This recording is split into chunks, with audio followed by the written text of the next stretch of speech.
দক্ষিণ কাছাড়ের ঐতিহ্যবাহী ধলাই বাম নিত্যানন্দ বহুমুখী উচ্চতর বিদ্যালয় শতবর্ষ উদযাপন অনুষ্ঠানের সূচনা করলেন অসমের রাজ্যপাল গোলাপচাঁদ কাটারিয়া। 2 দিনের সফরসূচি নিয়ে রবিবার শিলচরে এসে উপস্থিত হন রাজ্যপাল। মূলত শতবর্ষ অতিক্রম করা ঐতিহ্যবাহী এই স্কুলের উদযাপন অনুষ্ঠানের উদ্বোধন করতে তার আগমন। রবিবার বিকেলে ধলাইস্থিত এই স্কুলে উপস্থিত হয়ে প্রথমে স্মারক তরণের শিলান্যাস করে শহীদদের প্রতি শ্রদ্ধার্ঘ্য নিবেদন করেন। পরে স্কুলের খেলার মাঠে এক সভায় বক্তব্য রাখেন রাজ্যপাল কাটারিয়া। এদিন রাজ্যপালের সঙ্গে উপস্থিত ছিলেন রাজ্যের বন পরিবহন ও আবগারি মন্ত্রী পরিমল শুক্লবৈদ্য, উধারবন্দের বিধায়ক মিহির কান্তি সোম, শিলচরের বিধায়ক দীপাঞ্জন চক্রবর্তী সহ জেলা প্রশাসনের কর্মকর্তারা। সভায় বক্তব্য রাখতে গিয়ে পশ্চিমী এই পোড় খাওয়া রাজনীতিবিদ জানান, শতবর্ষ পেরিয়ে যাওয়া কোনো স্কুলের তার এই প্রথম অনুষ্ঠান। শতবর্ষ আগে একটি স্কুল স্থাপন ছিল দুঃসাধ্য ব্যাপার। এমত অবস্থায় স্কুল স্থাপন করে নজির সৃষ্টি করেছেন এলাকাবাসীরা। खड़ा हो जाता है और उसके लिए विभिन्न कार्यक्रमों से आपको अभिभावकों को नजदीक लाना पड़ेगा। बच्चे की अच्छाई और बच्चे की कमी को अध्यापक को अपने अभिभावक के साथ शेयर करना पड़ेगा, समय देना पड़ेगा, समझना पड़ेगा इस बच्चे में कमी है तो क्या है, अच्छाई है तो क्या है। जब तक आप दोनों मिलोगे नहीं तब तक बच्चे का सर्वांगीण विकास नहीं हो सकता। सर्वांगीण विकास के लिए इसीलिए जो पेरेंट टीचर एसोसिएशन जो बनाए ना, इसके पीछे का भाव भाई केवल खाना पूर्ति के लिए नहीं, तो कई कार्यक्रमों के माध्यम से उनको कैसे जोड़ा जाए। कोई जरूरी नहीं है 7 दिन पढ़ाना, 6 दिन पढ़ाना, कोई जरूरी नहीं है।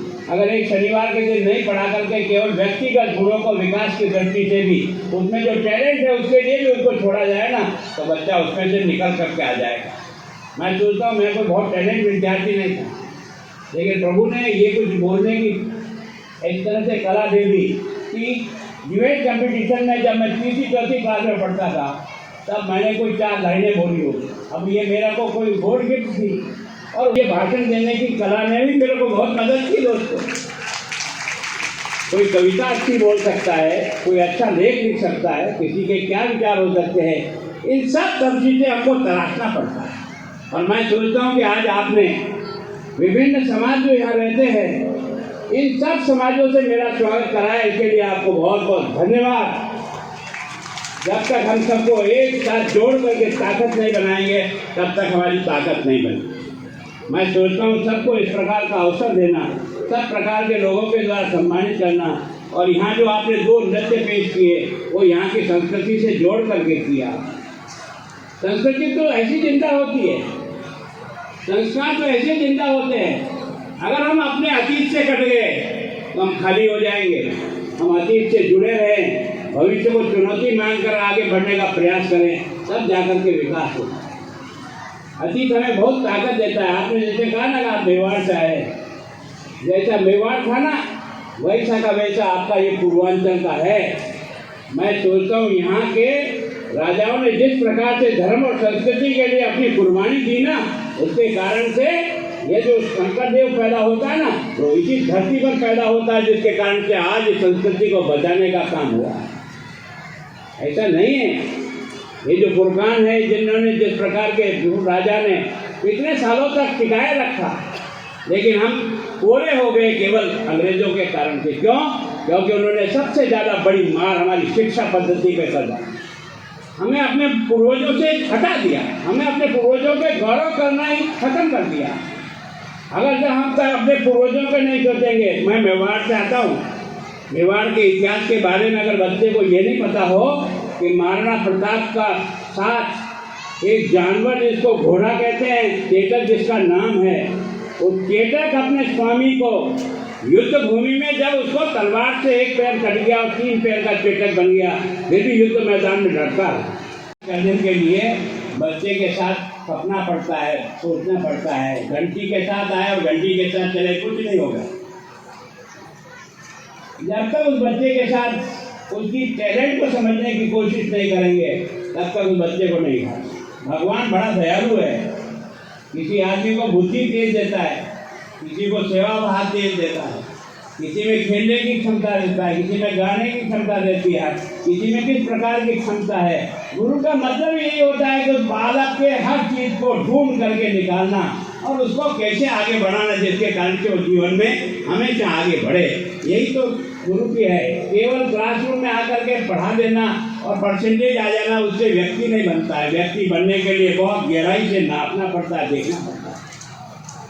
मैं भी एक शिक्षक रहा हूँ और मैं आज भी कह सकता हूँ 40-44 साल तक मैं राजनीति में इतने पदों पर रह गया और मुझे वो आनंद नहीं प्राप्त होता है जो मेरा पढ़ाया हुआ बच्चा खेत में हल जोतते हुए जब मैं निकलता हूँ तो मेरे साथ दौड़ के आता है और गुरु का प्रणाम करता है। मेरी दौलत तो वो है।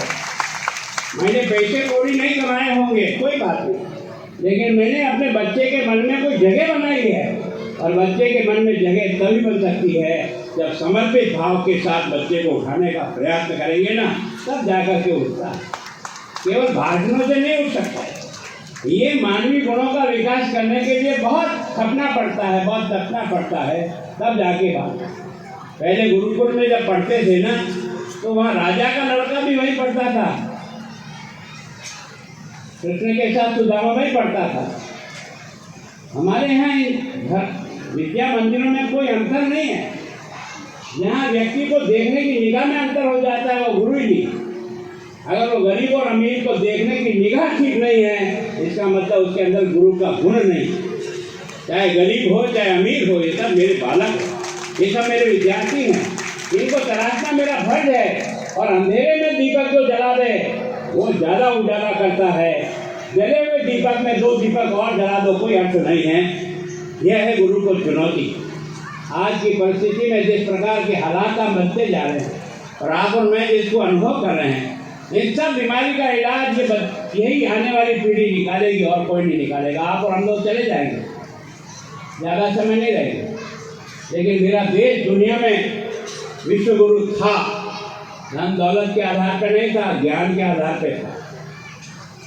अगर दुनिया के लोग यहाँ पढ़ने आते थे नालंदा में तो पढ़ने के लिए आते थे, यहाँ कुछ और लेने के नहीं आते थे। इसका मतलब यह है कि अगर हमारे में दम हो, अगर हम मंदिरों को, इन शिक्षा के मंदिरों को अगर उठा सकें, जो संपूर्ण विकास की ओर सोचे, व्यक्ति के डेवलपमेंट की दृष्टि से, केवल एक कोना नहीं, सब कोना। प्रभु ऐसा दयालु है, किसी आदमी को फालतू पैदा ही नहीं किया धरती पर। हर आदमी में कुछ न कुछ विशेषता दी है, उसकी विशेषता का उपयोग कैसे करते हैं।